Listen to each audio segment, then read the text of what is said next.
let's go to Fatima. Fatima, how about you? I think there's some issue with Kulsum's microphone because she's unmuting herself, but we're not able to hear her. So Fatima, how about you? Yeah. Just a quick, yeah. We started with genetic code. We wrote the definition for genetic code. Genetic code is a combination of nitrogenous bases, which is in three. Three bases together make one genetic code. Yes, one codon. Genetic one code is the codon. whole code. Yes, codon is one unit, which is made up of 3 base pairs. Yes. Yeah. Okay. A genetic code is a combination of nitrogenous bases in a mRNA, which is read by the tRNA in the ribosome, and this process is called translation. The genetic code directs a sequence of amino acids during protein synthesis. Then George Gamow argued that since there are only four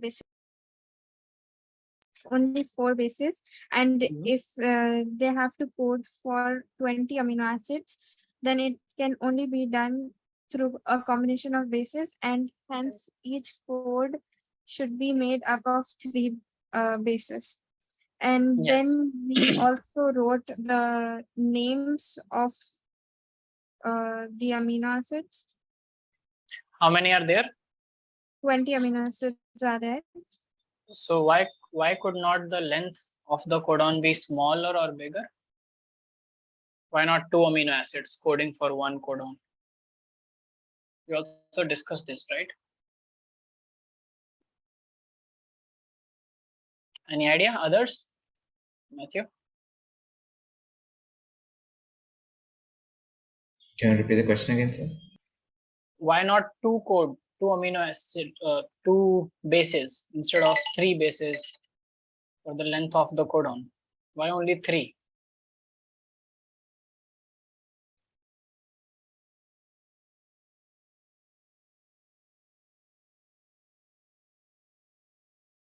Because there are 4 bases, and a combination of making 3 bases giving rise to one codon can give us maximum of or minimum of 64, like total of 64 codes, which is sufficient to code for all the 20 amino acids. But if we shorten the length to 2, it can only give us 16 codes, which cannot even code for 20 amino acids. Yes? And for part 4 is going to code for a lot, 225 something, which is a lot more than what is required. So the optimum should be 3 bases long. One codon should be 3 bases long. This is what he hypothesized. Okay. And George Gamow was a physicist, right? He was not a biologist. So he also used an approach of using mathematics to explain some concepts of biology, like Mendel did. Yeah. Okay, Fatima, continue. Can I tell all of the amino acids? No, just the features of the genetic code. Should I just read them? Yeah, just tell me every point. What is the main 6 features? Okay. The first feature is that the codon is a triplet. That means 3 base pairs can make one codon.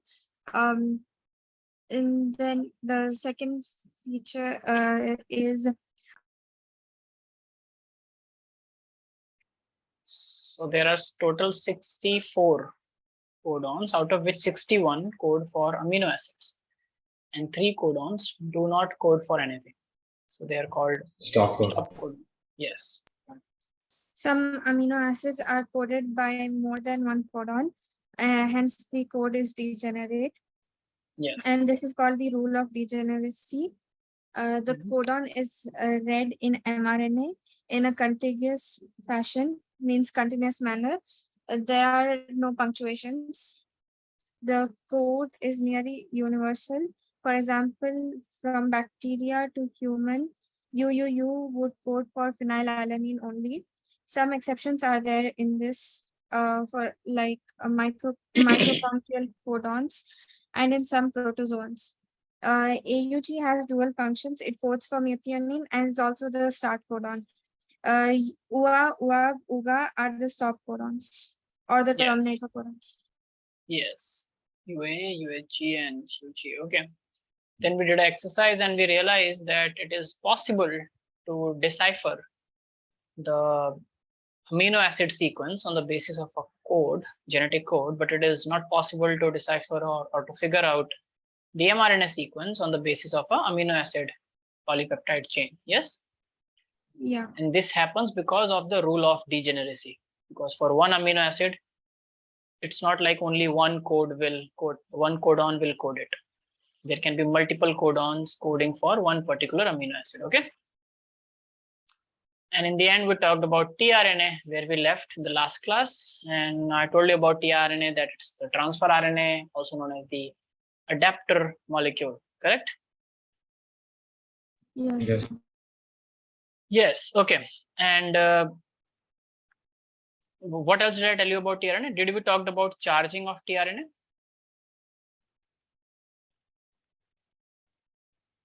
No, sir. Structure or charging? No. Okay.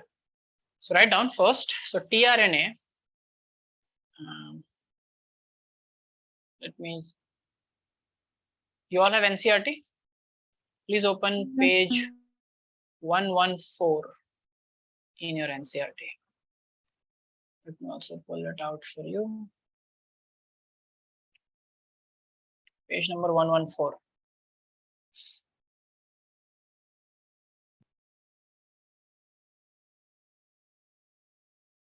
Can you see the structure of the adapter molecule, which is like a scheme of the structure, or schematic diagram is given, right? Yeah. Okay, so that is what amino acid is hypothesized like in a two-dimensional state. So the structure of a, you know that inside the cell, basically a molecule is present in a three-dimensional space. Yes, it's not two-dimensional like we draw it on paper. You understand? Everyone. So to study and understand the concepts in two dimension, we say that the shape of a tRNA is inverted L. Okay. Whereas in three dimension, just let me do this. I'm pulling a couple of figures out for you.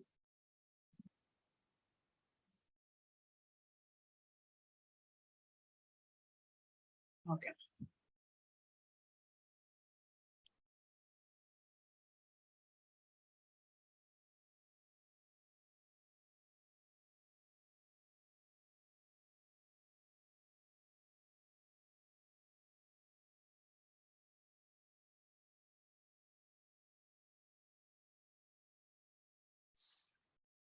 Can you all see this diagram?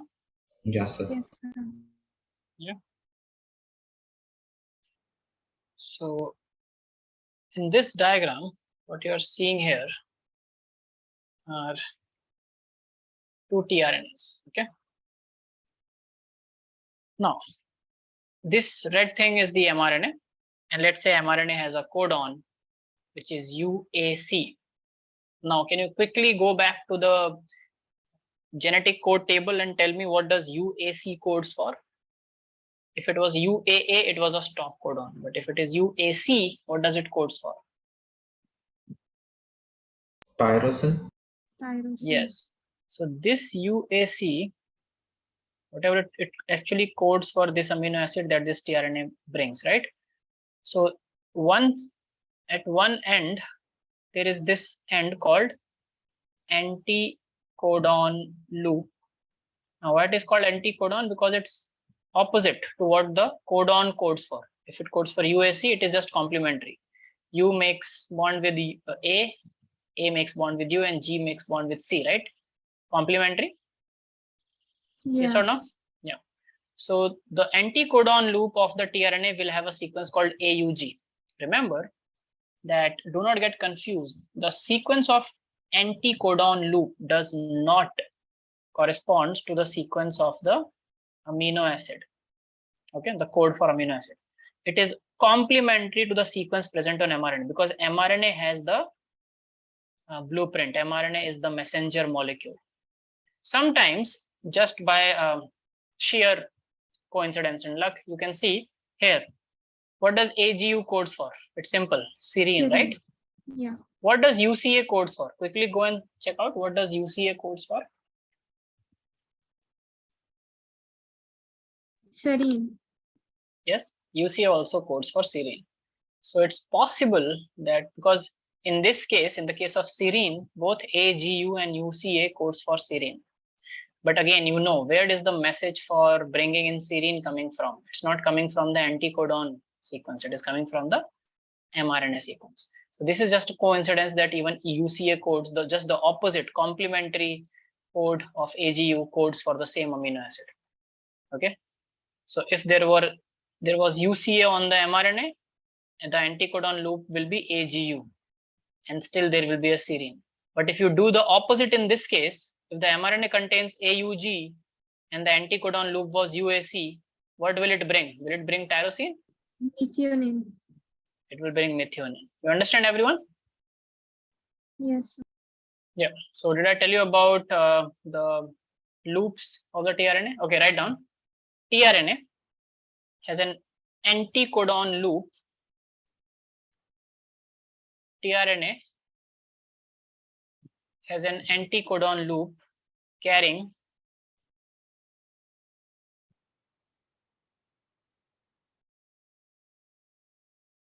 complementary bases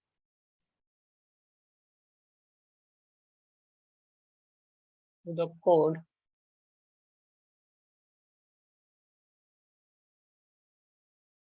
present on mRNA. It has an anti-codon, it contains complementary bases to the code present on the mRNA. So that's the first most important feature of a tRNA. And you can see that the structure looks like an inverted L. You go like this, does it look like an inverted L to you? Like if I represent it like this? Because here it will be a, yes? Yes, sir. Makes more sense now. Yeah. So just to incorporate this UCA big and bold, they have just made this a little bulged out, but basically in a two-dimensional, it looks like an inverted L. So right, but actually in three-dimensional, the structure is, so write down the structure of tRNA. Good evening, sir. Good evening, Arpit. Why so late? Sir, I was on time, but like when I was connecting to the class, sir, suddenly like my laptop fell down and it got into two pieces. Oh, man. So how are you joining the class now? Sir, with the mobile phone, sir. Oh, that hurts. Will you be able to take the classes? Sir, like it's so difficult to take class on a mobile phone, such a small screen, sir. Yeah, but mentally, are you in the zone? Because you're just. Oh, I'm sad. Yes, you're sad. Okay. Anyways, I think gadgets can be fixed at the cost of some money, of course. But I hope it gets fixed. Okay. So we are discussing about tRNA and translation today. Okay. Don't be sad. Yes. Are you able to see the screen, Arpit? Yes, sir. Okay. So write down the structure of tRNA. If they talk about in 2D, in two-dimensional, we call it inverted L. Inverted L shaped, like this. And on this one side of the L is the amino acid binding region. But in a 3D, three-dimensional, which is the actual structure in the cell, it's a clove leaf structure. Okay. So it has a anti-codon loop, and because it's a mRNA, it will have a 5' and a 3' polarity, just like any other mRNA or DNA, right? Nucleic acids have a polarity, and mRNA is a single strand, so it will have a 5' end and a 3' end, correct? So towards the 3' end, is a region which is known as amino acid binding region, or also known as amino acid acceptor site. Amino acid acceptor site. Is it clear, everyone? Yes.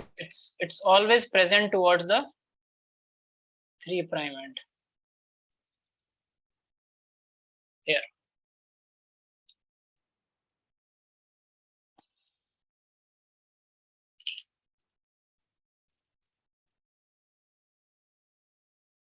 But can you explain it again, sir? I'm not getting it. Yeah, so this is a structure of a tRNA. Okay, the transfer RNA which brings amino acids during the process of translation, which we will do in a moment. But before going to translation, I'm just telling you about the machinery that works. So about mRNA, you already know, it's clear. mRNA is a long linear template which has codes, the codon. So we studied about genetic code already. The next thing is tRNA and rRNA. rRNA is the structural RNA in the ribosome. So nothing to study more about that here. But about tRNA, tRNA has a unique structure. Because it's a RNA, it is a folded RNA with a 5' end and a 3' end. And the structure of tRNA in 2-dimensional, we call it inverted L shape. This is what I have made here, inverted L. Okay. And in a 3-dimensional space, it is clove leaf structure, which is the actual structure. And towards the 3' end is an amino acid binding region or an amino acid acceptor site, whatever you want to call it. And towards the bottom is the anti-codon loop, okay, also known as anti-codon site, which reads the code. Remember when I told you about the function of tRNA, I told you it brings amino acids, it acts as a transfer molecule, adapter molecule, Yes, and it sir. also reads the genetic information, right? Yes, sir. Because Francis and Crick, so Francis Crick argued that there has to have, I think we discussed it in the last class, there has to have a molecule that can actually read the code from the mRNA and also bring amino acid to make the polypeptide chain. Okay, and that was this RNA called tRNA.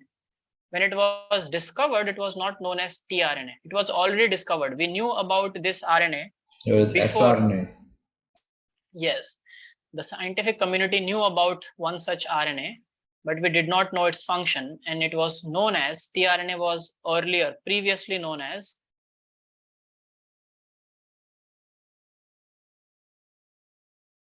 sRNA. S stands for soluble. Soluble RNA. It was soluble in the cytoplasm. So soluble RNA, but we did not know what it is doing. So when Francis Crick hypothesized that there has to have a mechanism to read the code and also link it to the amino acid at the same time simultaneously, so that there is no delay in the information and protein chain is formed the moment you read. Okay, so previously people thought that somehow ribosome is reading the mRNA, but if ribosome is reading the mRNA, it can actually, because ribosome binds to mRNA. I told you, right? The smaller subunit of ribosome actually binds to mRNA, right? Yes, sir. So they thought that because this is binding to mRNA, probably this is also reading the mRNA. Fine enough, fair enough. But then how is it bringing amino acids to make the polypeptide chain? That was not clear. Where then the tRNA came into picture, and from sRNA we renamed it to tRNA as transfer RNA, and we deduce the function. Is it clear? Sir, Yes. can ribosome read the RNA? Yes, ribosomes can't read the RNA. The tRNA reads the RNA. Because whatever reads the RNA, it makes more sense that that molecule also links it to the amino acid, right? Yes, sir. Because this tRNA can read the mRNA through the anti-codon loop, and it already has a amino acid linked to itself at the amino acid acceptor site. Yes. So whatever is the code, the specific tRNA can come, sit and decide, okay, if I am the right code, if I am the right tRNA. If it is the right tRNA, it will bring the right amino acid. This way we can even check that the protein is formed without any mistake. Okay.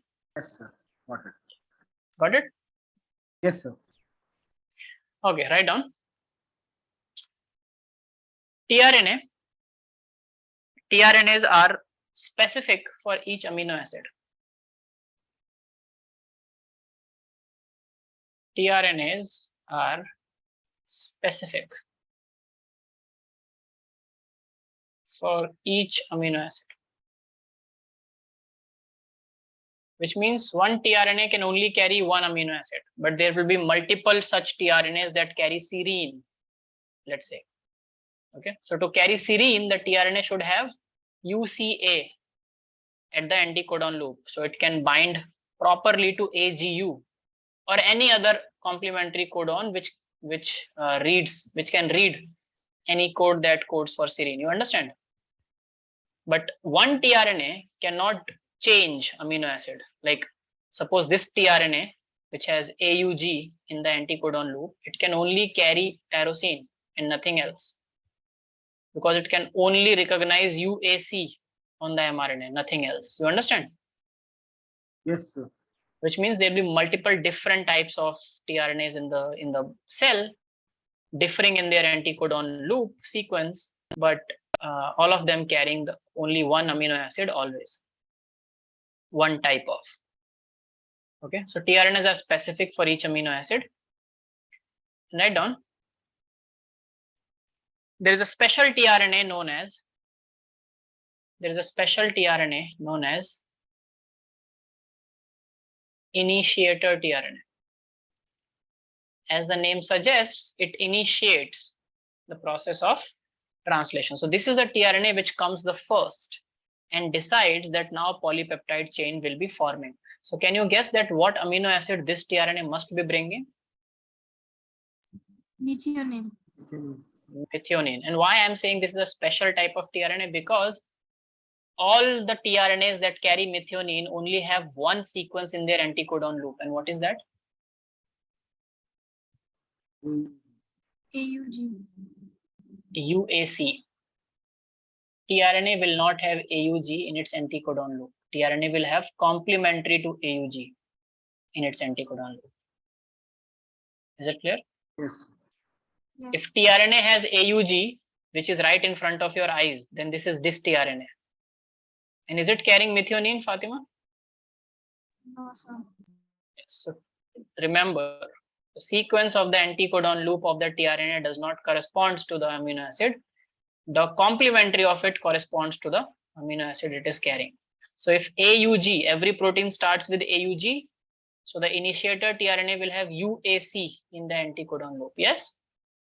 Yes, sir. Yes. And all methionine carrying tRNAs have UAC only, and that's why they are called initiator tRNAs. They can come and initiate any translations. Write down.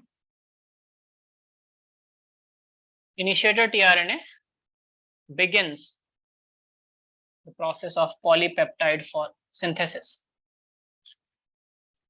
Initiator tRNA begins the process of polypeptide synthesis during translation. Okay. Now, as you know, there are no tRNAs that can read the stop codon. So that's why they are stop codon, because when the mRNA reaches the stop codon, no tRNA in the cell can recognize that three codes, UAA, UAG, and UGA. So no tRNA will come and sit there. And since no tRNA will come, no amino acid will also come. So there will be, and because of that, the space will look empty. And on that empty space, if it stays empty for a long time because no tRNA is coming and binding, then a release factor will come and bind there, which will lead to the release of release of mRNA from the ribosome, smaller unit of ribosome, and also simultaneously release the polypeptide chain also from the tRNA. Okay, hence the protein is formed. Is it clear to all of you? So let's try to understand that process of translation. Okay.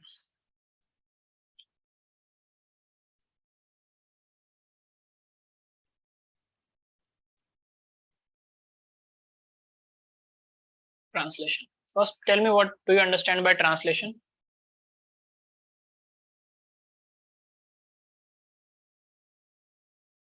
What is translation?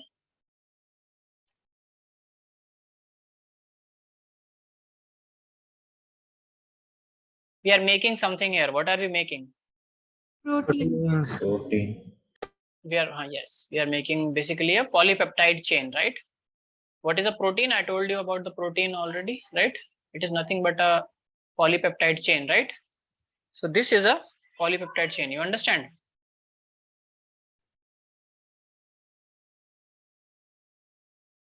It is made up of amino acids. So why it is called polypeptide? Because this bond which binds two amino acids together is called a peptide bond.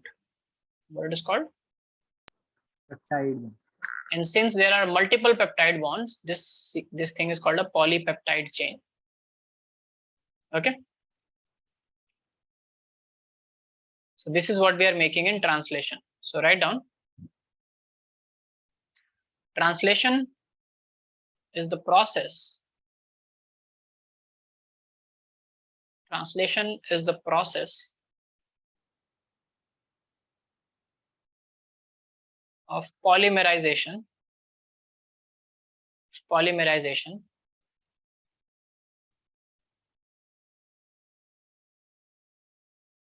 of amino acids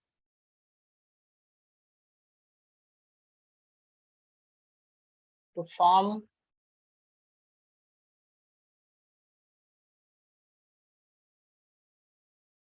a polypeptide chain.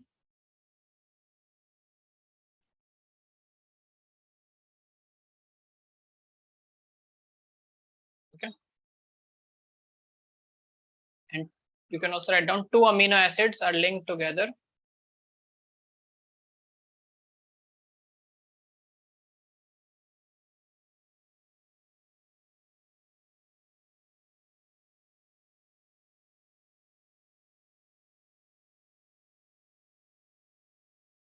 through a peptide bond.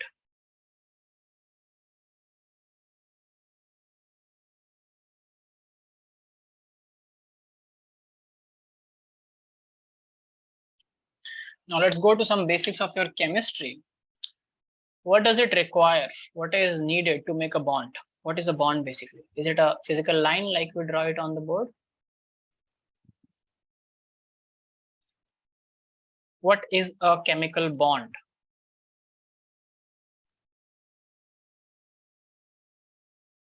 When I'm saying this is amino acid, let's say methionine, there's a bond. Let's say this is another amino acid, it's called phenylalanine. So what is this thing in between? Any idea what is a bond? This is just the basic fundamental 101 chemistry. You have studied bonds, right? Covalent bond, ionic bonds, hydrogen bonds, metallic bonds. Yes, no? Sir, it is like attraction force between the two consecutive atoms. Okay, right. And what is required to make a bond? Electrons. Energy. Sorry, Arpit, you said something? Yes, yes, sir. Energy is required to make a bond. Exactly. Bond is nothing but a trapped energy between two molecules, two atoms. So you have to make an bond, you actually trapping, it's like a fixed deposit. You're trapping some energy there. When you break it, energy is released, right? Remember what used to happen in the case of ATP?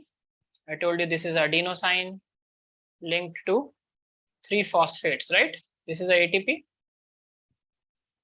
And then we break this bond between the second and the third phosphate, and we convert it into ADP plus inorganic phosphate in the cell.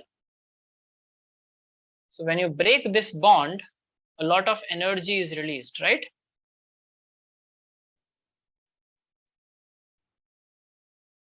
Because you saved that energy in the form of the bond. So whenever you need energy, just break that bond, take energy and use it. So that's why ATP is the energy currency of our cell, because it breaks this third bond. And you know, this third bond is a specific name. It is called pyrophosphate bond.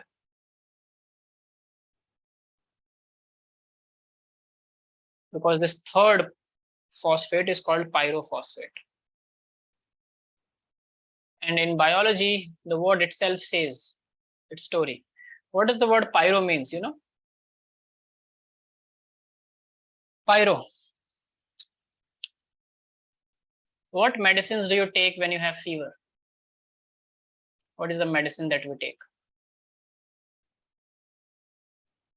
You're studying biology, right? You should know this.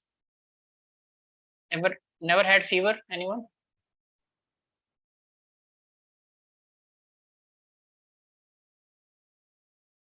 Yes, no? If no one had fever in the class, we can skip this part. If anyone had fever, you must have taken a medicine. So which medicine did you take when you had fever? Panadol. What is it? There can be thousands of names. Which company is manufacturing it, is in which country, but the chemical stays the same. What do you take when you have pain in the body? Painkillers. Painkillers. What it is called chemically? It's called analgesic. It relieves you from pain. What is the medicine that relieves you from fever called?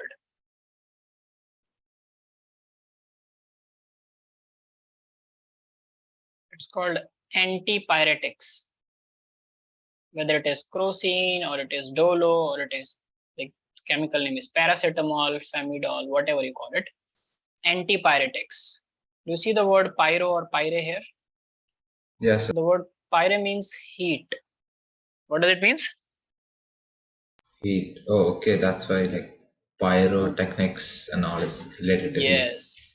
So science is very simple once you understand the words. The only difficulty is we never read science the way it should be written. See, when you are reading literature, you know, a literature students understands literature because he reads literature like literature. So when, you know, these poets, you know, poets write certain words which mean something specific, right?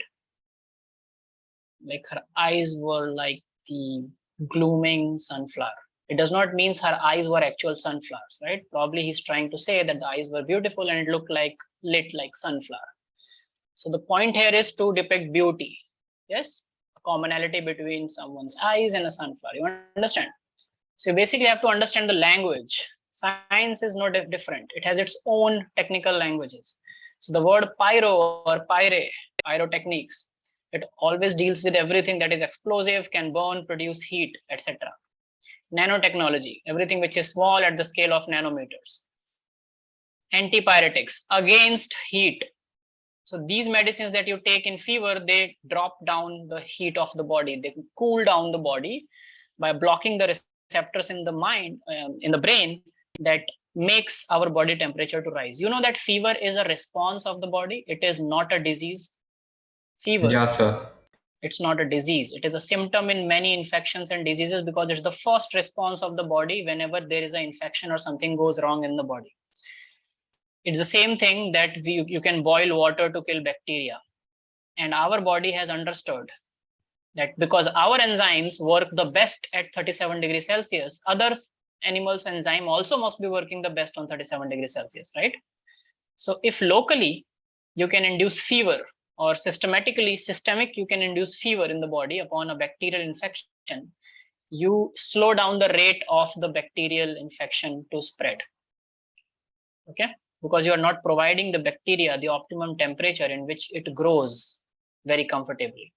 So that's a defense mechanism of the body. Now the problem is, if the infection is severe, fever will keep on increasing at the cost of person's own cells dying. That's where you need antipyretics along with something that can also bring down the infection. So antipyretics is against fever. So what do you understand by pyrophosphate or pyrophosphate bond? This bond here or this phosphate here has energy in the form of Heat. So if I break this bond, the cell will produce Heat energy. And that energy can be used to do anything that we need, right? If our muscles wants to move, you want to smile, you want to frown, you want to speak, you want to do anything, lift your finger, close your eyelids, blink, for everything you need ATPs in the cell. Okay, is it clear? For heart to beat, etc., etc. This is the energy currency. Now, so you understood that bond needs energy. That was my whole point of going into this discussion. Yes, sir. Now tell me, to make a polypeptide chain and to make this peptide bond, where is the energy coming from? There must be energy coming from somewhere, right? To make the bond and to bring two amino acids closer and fix it there, right? That's why protein synthesis is an energy taking process. Remember, if you are synthesizing proteins in your body, you are utilizing energy. Yes or no? Yes, sir. Yes. So this energy is getting stored in this peptide bonds. So this energy is coming from a concept which is known as, write down, charging of tRNA.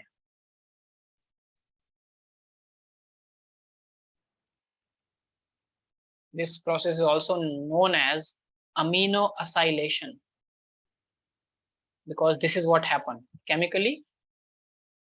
Amino acylation happens of an amino acid. Amino acylation of tRNA, or commonly known as charging of tRNA. It's just like you're charging your mobile phones before you are going out. So when tRNAs go and bind to amino acid at the amino acid acceptor site and takes them for a ride in the cell, ultimately to link them somewhere in the polypeptide chain in some protein synthesis, basically they need some energy with them, right? So whenever you get out of your house, you need that to travel, to eat, to buy something. You need energy, right? What is the energy of social world? Money. Money, right? Currency. And the currency of the cell is ATP. So this charging of tRNA happens in the presence of ATP. So the first thing that happens is, write down, since the formation of a peptide bond, or because the formation of the peptide bond, it's not good to start a sentence by because, with because, write down, since the formation of a peptide bond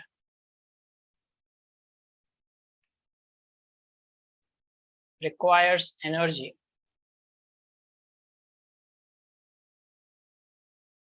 therefore the first step is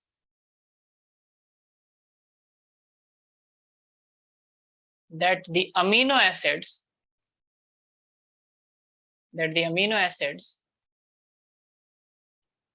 are activated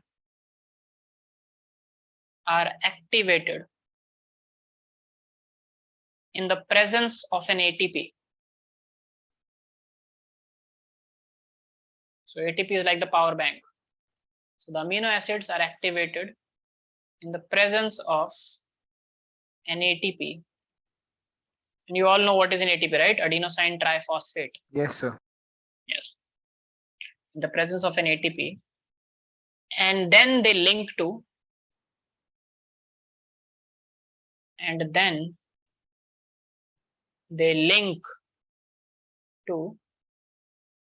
their specific tRNAs.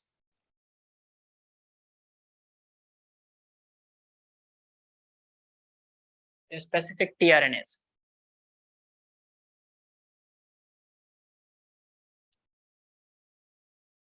And because amino acids are being loaded on tRNA, it is called amino acylation of tRNA. And because those amino acids have energy in them, trapped energy, that's called charging of tRNA as well. So write down, this process is known as amino acylation of tRNA. So you understand the word here?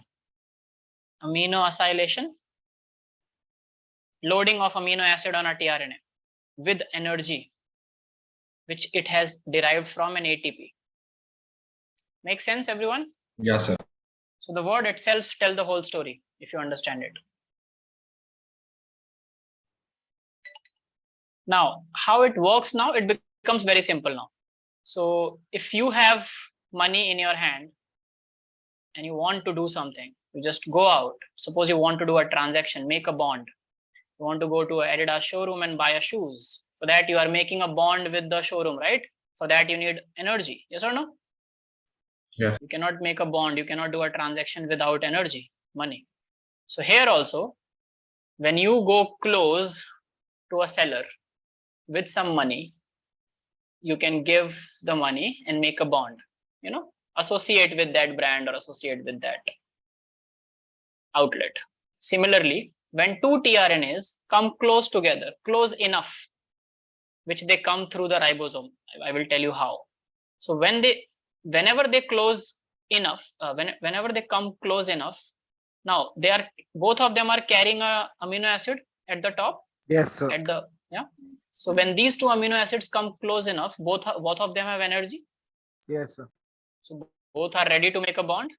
You just Yes. need to bring them close enough. It's just like, it works like, have you brought two magnets opposite poles close enough where they get attracted to each Yes, other? So sir. there is a minimum distance.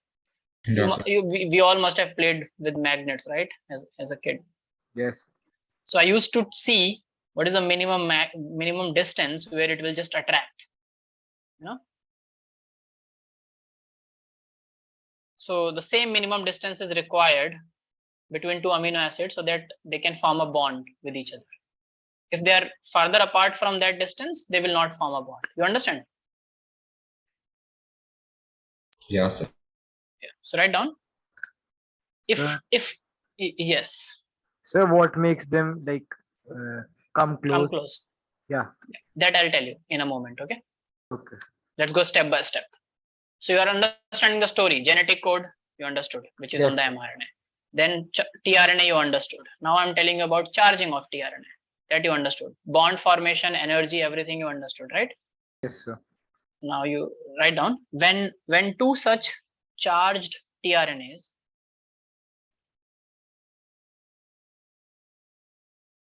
when two such charged tRNAs come close enough. Now they cannot come close enough on their own, you know? So they have to be brought close enough through something. So when two such charged tRNAs come close enough, then the formation of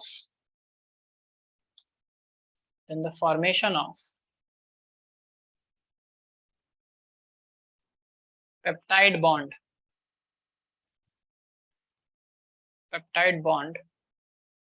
between the amino acids that they carry. Between the amino acid that they carry.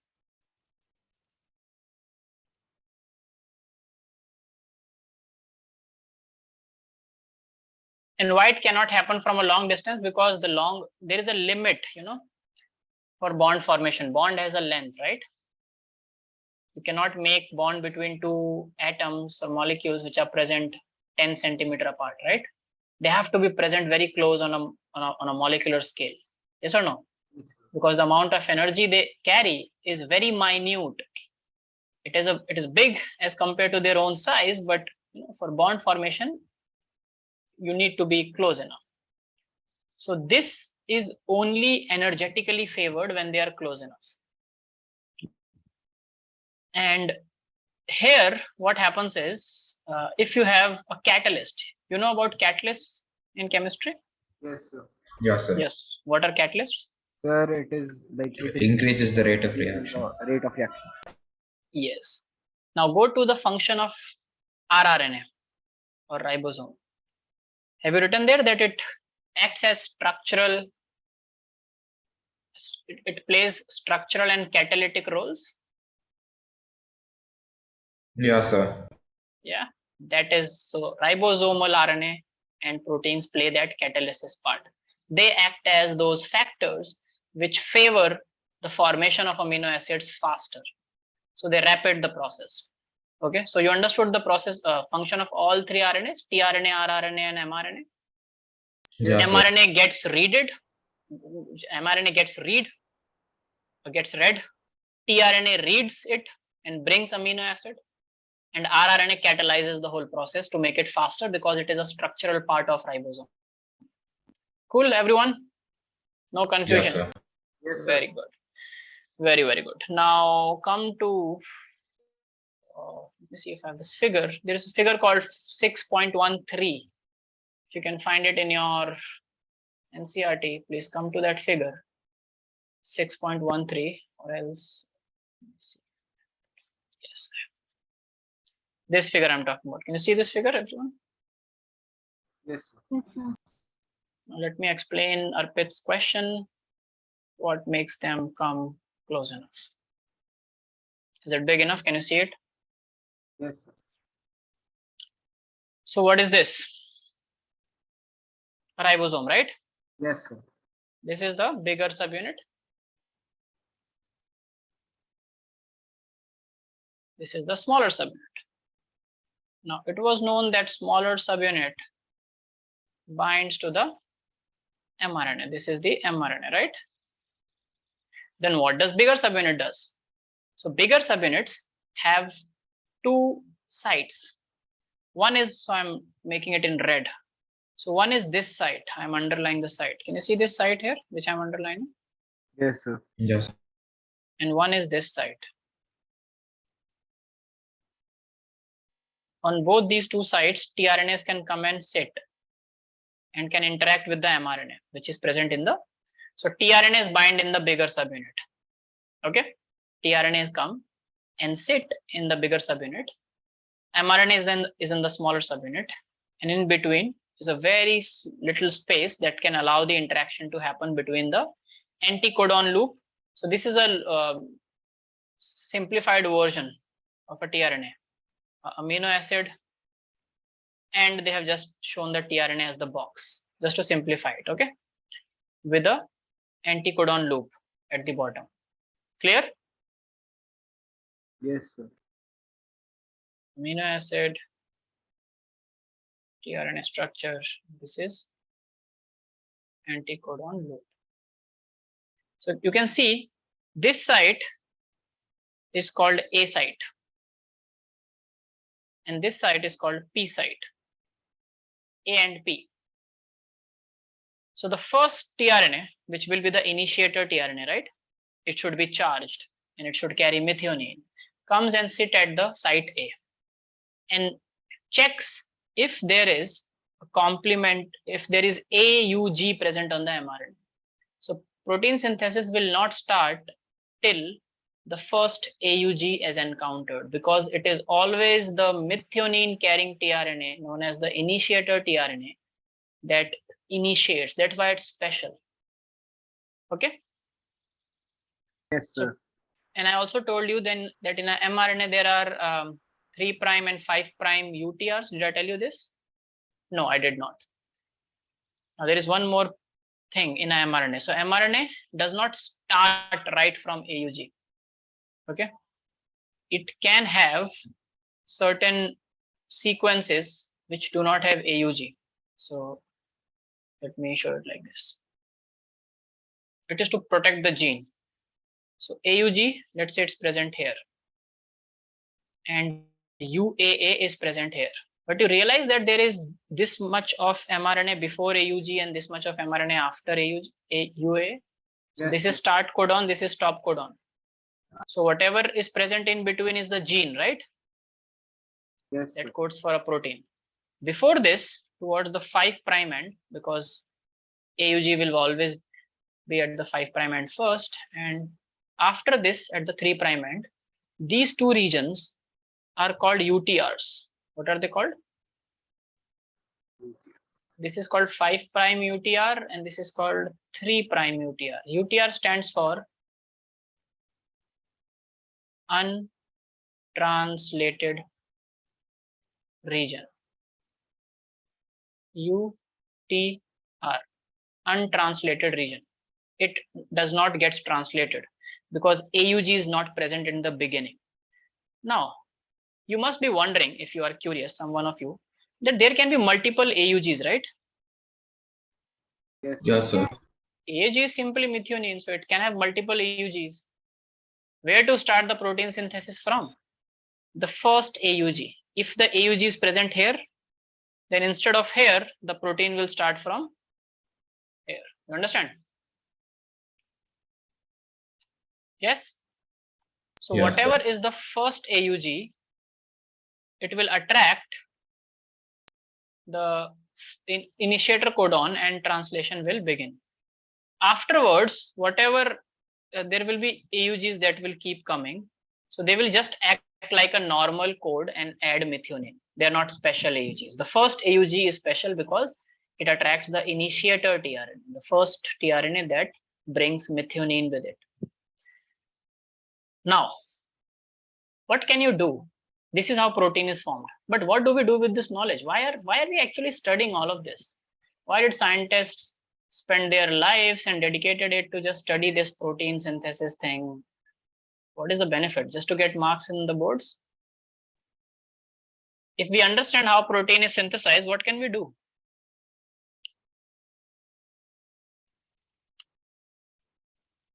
Anything we can do? We can change it. You can repair any like codes that are faulty. How?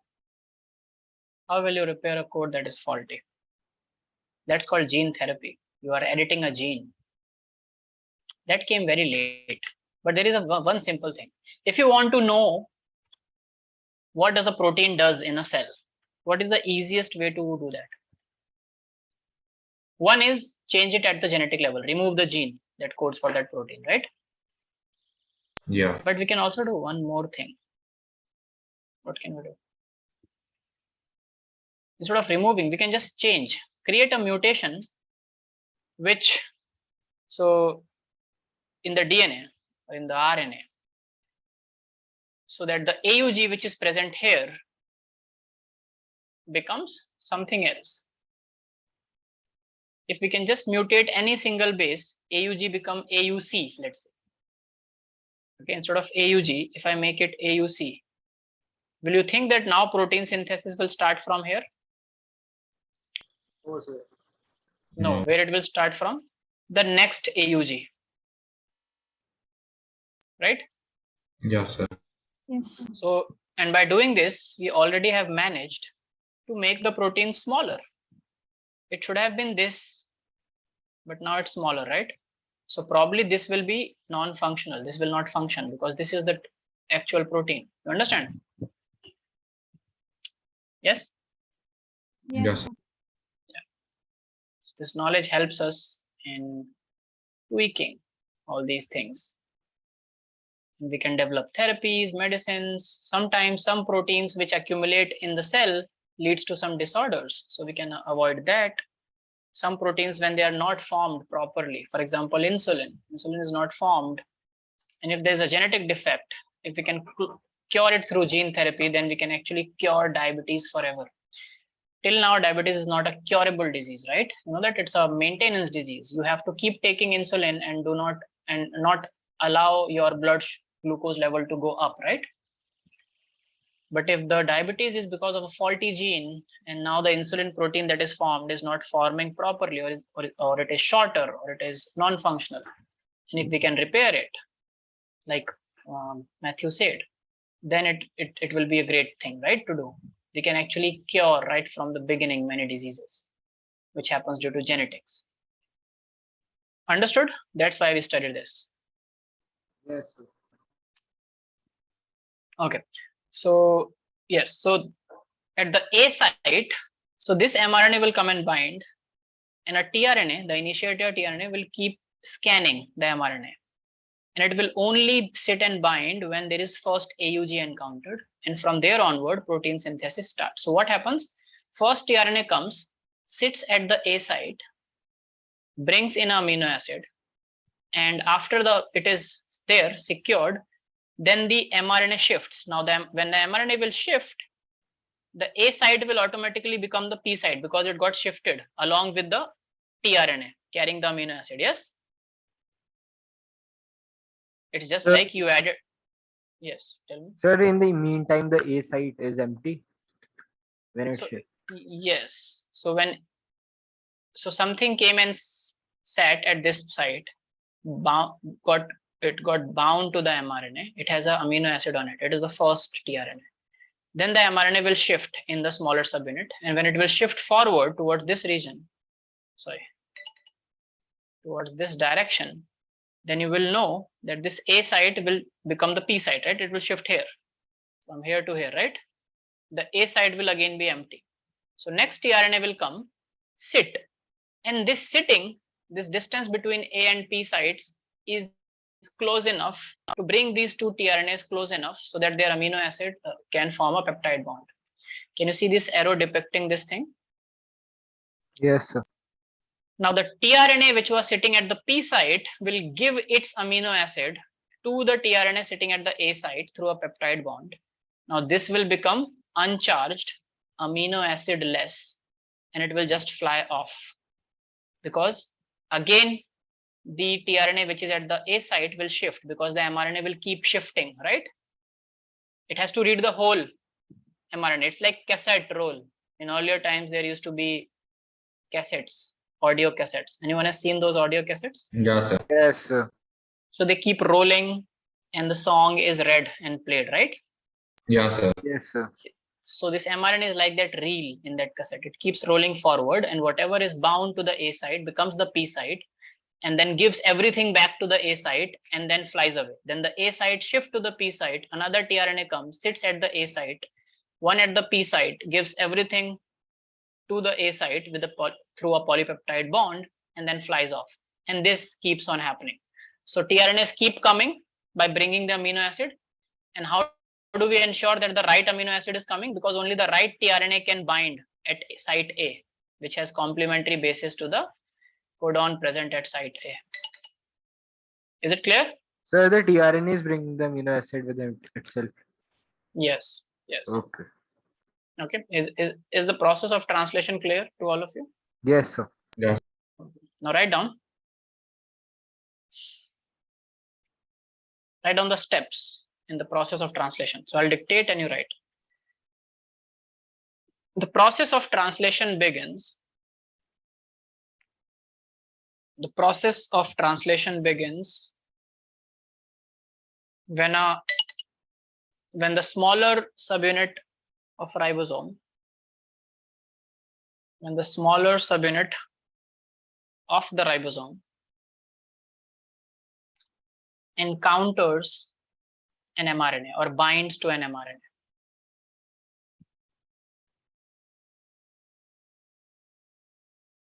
Binds to an mRNA.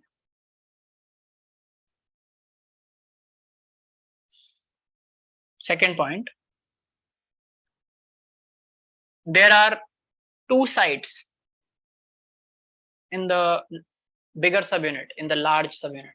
There are two sites in the large subunit of the ribosome. In the bracket, you can write site A and site P.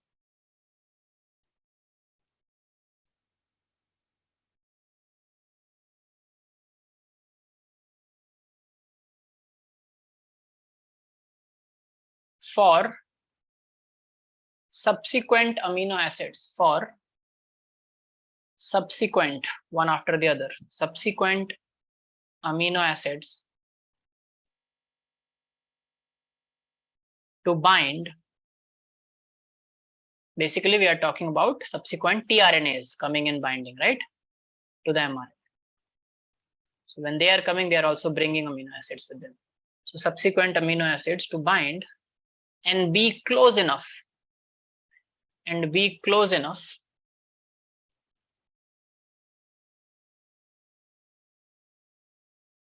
to form a peptide bond between them, and be close enough to form a peptide bond between them.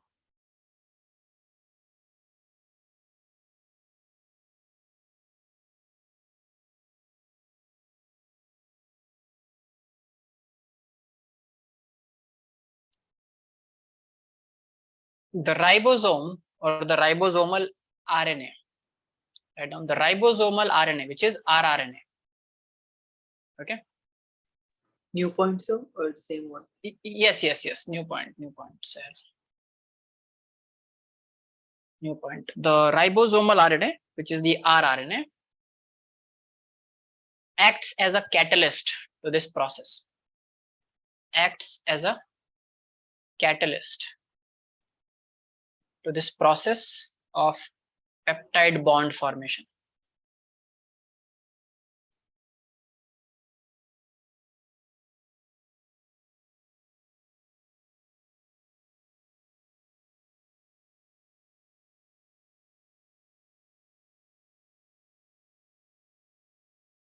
Okay.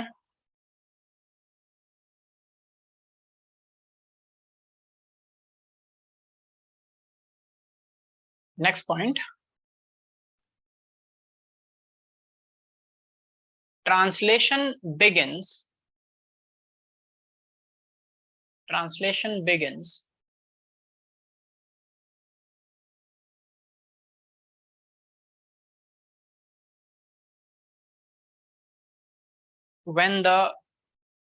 when the start codon in the mRNA. Translation begins when the start codon in the mRNA is recognized by the initiator tRNA. Is recognized by the initiator tRNA.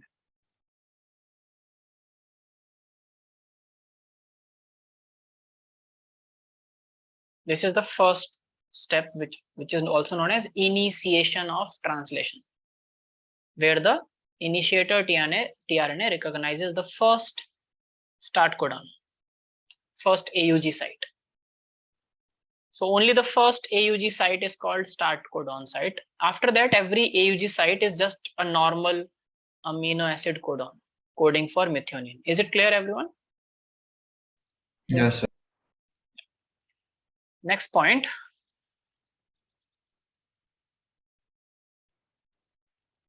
The elongation phase. After initiation, the elongation phase continues the polypeptide chain synthesis. The elongation phase continues the polypeptide chain synthesis.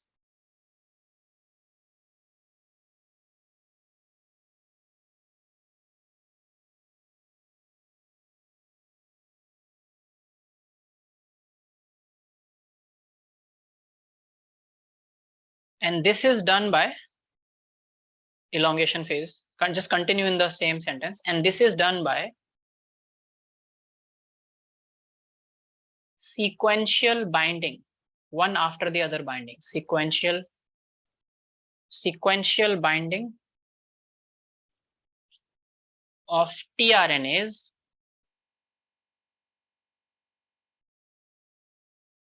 to the specific codons.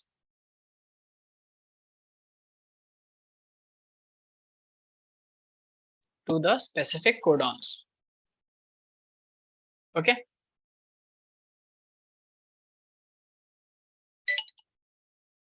To the specific codons. Next point you can write. The ribosome keeps moving from codon to codon. The ribosome keeps moving codon to codon, or one codon at a time. You can also cite this. So it only shifts 3 bases so that it does not miss any codon. So the ribosome moves from codon to codon, reading the whole mRNA. Reading the whole mRNA.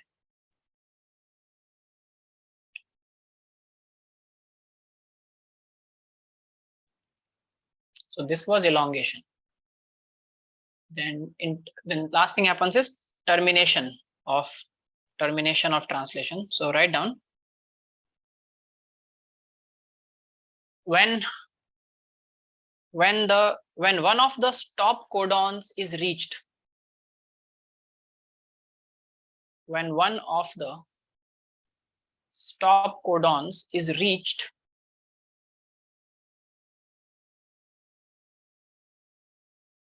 and you know that for stop codons there is no tRNA which can recognize it, right? Yes, sir. So write down when one of the stop codons is reached, then instead of a tRNA, or you can write no tRNA binds. No tRNA binds. No tRNA binds. Instead, a release factor. Release factor is a protein which specifically recognizes either UAA, UAG, or UGA. Okay. So instead, a release factor binds to the stop codon.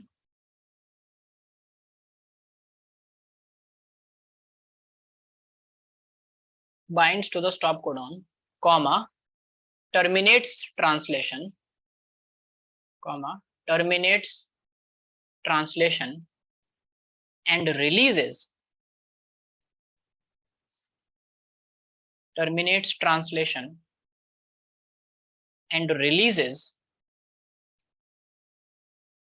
the complete polypeptide chain, and releases the complete polypeptide chain from the ribosome. Okay, so it's free. Now it's free, but it has to go somewhere. Can you tell me where does it go? Where will it go? Where will the polypeptide chain go? What is required next? Is protein functional as a linear chain?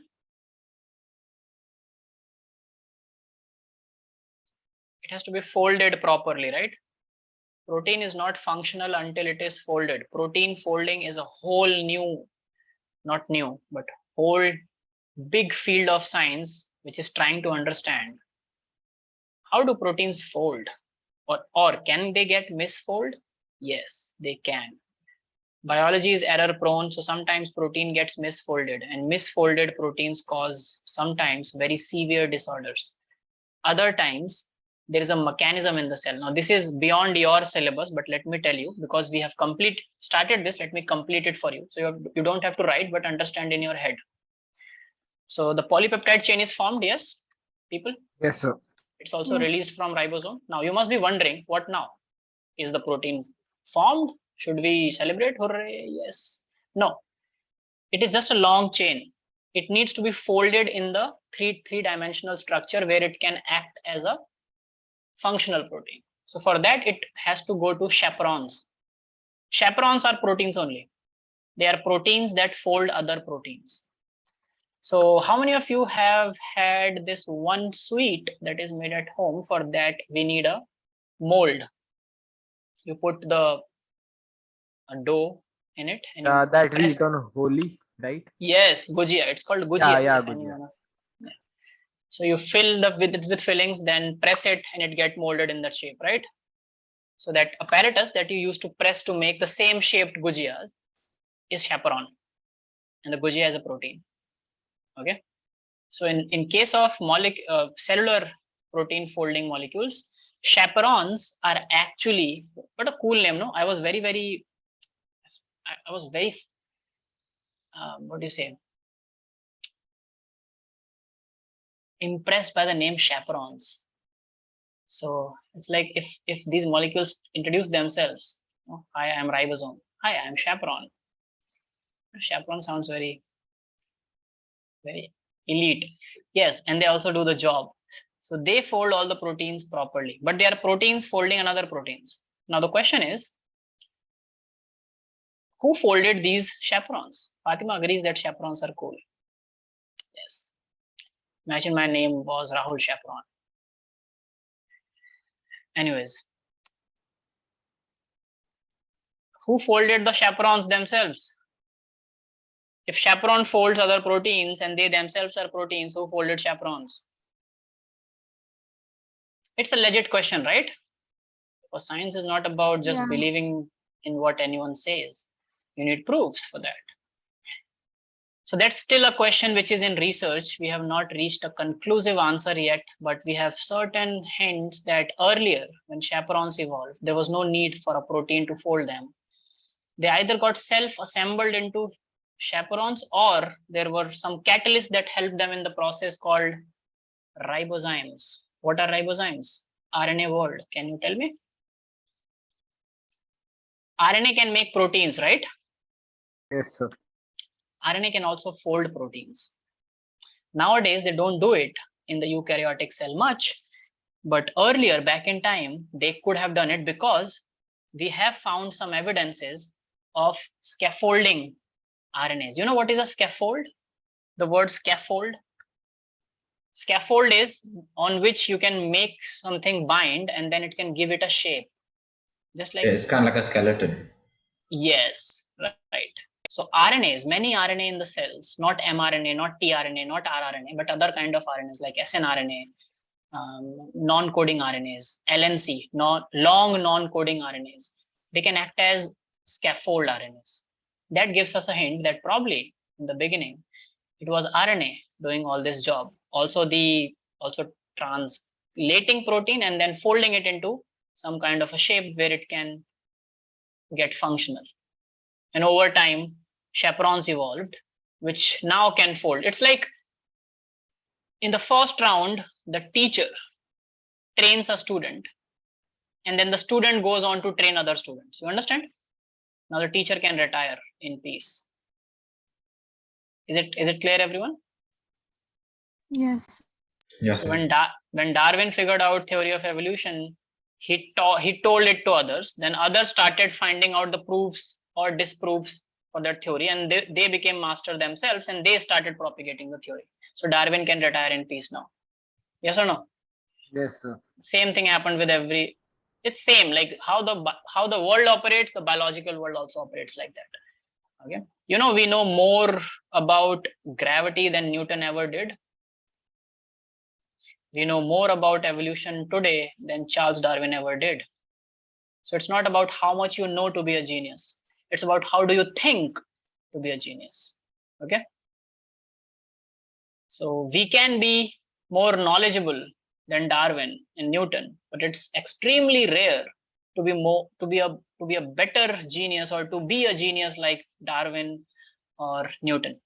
So the difference is not because how much they knew. The difference was how they thought, how was their thought process aligned. Okay. So the same thing for evolution of molecules. Some early molecules doing some early jobs, not very specialized into any kind of a function, could do certain things, just bare minimum so that the cell can survive. And then over the time, with some changes in the gene, in the protein structure, evolution took place. Okay. So just to complete the story for you, that it goes to chaperones, then they are folded in the proper shape. What if they are misfolded? I told you that they can be misfolded also. So if they are misfolded, then they need to be degraded. Same thing. If Apple is making a MacBook and the MacBook is not manufactured properly, what should it do? Should it sell it in the real world, ignoring the fact that it is a defective piece? No, because that will, put a stain on the image of the company. So what they do? They take it out of the production line and destroy it or bring it back, use the parts to again assemble to make it correct. Yes. So our cells all do the same things. If a protein is misfolded, first the chaperones try to refold it, open it and refold it. If that's not possible, if there's a defect in that, then there's only one thing. There are certain molecules which are like monitors roaming around and seeing that, oh, this is a misfolded protein. So they will put a ubiquitin tag. Ubiquitin is a molecule. Ubiquitins are just deposited on that protein. It's just like marking the protein that this protein is not fit to carry forward. And then the ubiquitin tag takes it to the protein degradation machinery. So there is a machinery. If there is a protein synthesis machinery, there is a folding machinery. If it gets misfolded, there is a refolding. They will try it once. If it cannot be refolded into proper shape, then it will go to a protein degradation machinery. And the protein will be degraded back to amino acids. Each amino acid will go back in the cytoplasm, again get charged on the tRNA, again gets back into the process of translation. Is the loop clear? Yes, sir. Now you know all about protein synthesis, even much more than your NCERT wants you to know. Yes, sir. Cool. Very good. This protein degradation machinery is also working when there is no misfolded protein, because sometimes we make proteins and we also have to degrade them later. For example, melanin, right? You get tanned when you are in the sun, then you also get detanned when you are not in the sun, right? It's not like once you get tanned in the sun, that color will be your permanent color. It's not like tattooing. You understand? So the same melanin that is formed also needs to be degraded now because it's not required. Yes or no? Yes, sir. Yes, sir. Yeah. So there also this machinery helps. Anyways, so this is clear. Translation clear to you? Sahel, are you understanding? Are you keeping up? Yes, sir. Yes. Yes, sir. Very well. Now since you know the central dogma is complete. Replication, transcription, translation. Now let me come to one more point, which is called regulation. I'll end at this point today. This is called regulation of gene expression. Now, since you know about gene expression of both prokaryotes and eukaryotes, gene expression means right from DNA to a protein. DNA has the information, protein is the functional unit present in the cell. Whatever happened in between is called gene expression process. You expressed a gene in the form of proteins. How can we regulate this process, and at what levels can we regulate this process? Regulation of gene expression. Now, regulation of gene expression can be done more effectively and at multiple levels in a eukaryote. You know why? Because in eukaryotes, every single process in the central dogma is decoupled. It is not attached to the next process. Yes or no? So the more decoupling, the more regulation check marks. For example, you go to an airport, right? So on an airport, you have a specific place where you have to get your tickets from and submit your baggage, right? Then you have another specific place from where you enter, you will be scanned and checked. Now your luggage is already gone, so you don't have to worry about that. So the next checkpoint scans you that you are not carrying something which should not be allowed. Then after that, when you go to the terminal gate, there is a person checking your tickets, whether you are carrying the valid ticket, you are that person, and then you go into the plane. Yes, in the plane also someone just takes the ticket, tears some part of it, and then allows you to go in. So there are multiple checkpoints to board a plane. Yes or no? Yes, sir. Yes, sir. Versus you just want to travel by your car. Get ready, sit in your car, zoom. Is there a checkpoint? No. No. Right. So which process can be more regulated for security purposes? By flight. By flight, right? So in cell also, just again how the world operates, in cell also, things in eukaryotic cell can be regulated at multiple, especially gene expression can be regulated at multiple levels. Now this regulation can happen at 4 levels in eukaryotes. So first we will discuss them in deep in the next class, but let me just tell you this 4 levels. So first is, can you tell me which is the first one? We are starting from DNA. We have to reach protein. What is the first level where you can put a checkpoint? Transcriptional level itself, right? Yeah, Whether sir. you allow the gene to be transcribed or not. Remember, euchromatin, heterochromatin, the gene that you don't want to get transcribed, make it a heterochromatin so that the machinery cannot reach there and cannot make a transcript of the gene. Yes or no? Do not allow the sigma factor to bind. Simple. So no initiation of transcription will happen. Or if you want to increase it, just make more and more RNA polymerase to bind it and make more and more copies of the DNA. So at transcription level, we can both increase and decrease the production of primary transcript, right? So it is first level is called formation of, at the level of formation of mRNA or primary transcript. At this time, primary transcript is not mRNA. What it is in the eukaryotes? hnRNA. Remember hnRNA? Yes, sir. Very good. Keep remembering because we are connecting the dots now. Second, okay, suppose one checkpoint is done. Now, can we regulate it further? In eukaryotes, there is something that happens to the mRNA that does not happen in a prokaryote. What is that?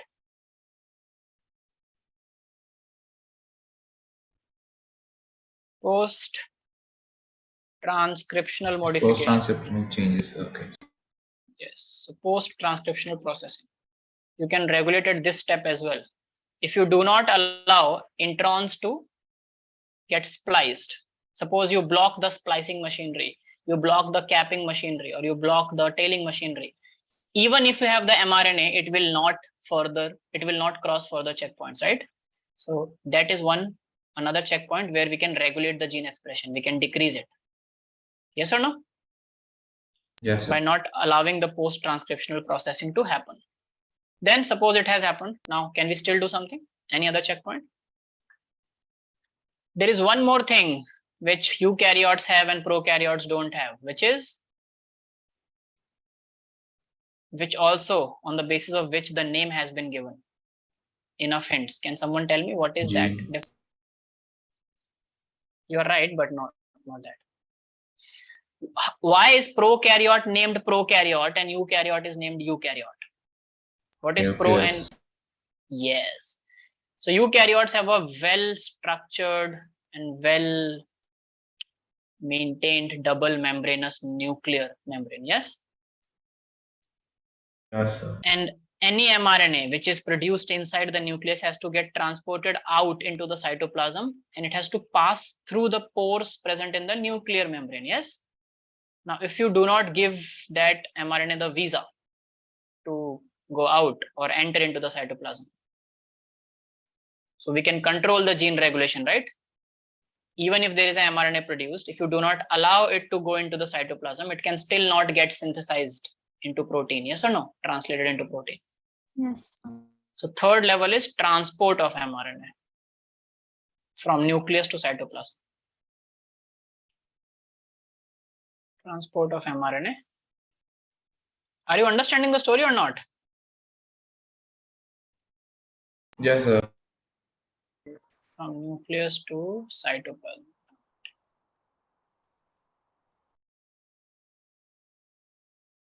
Simply, this is just logic, right?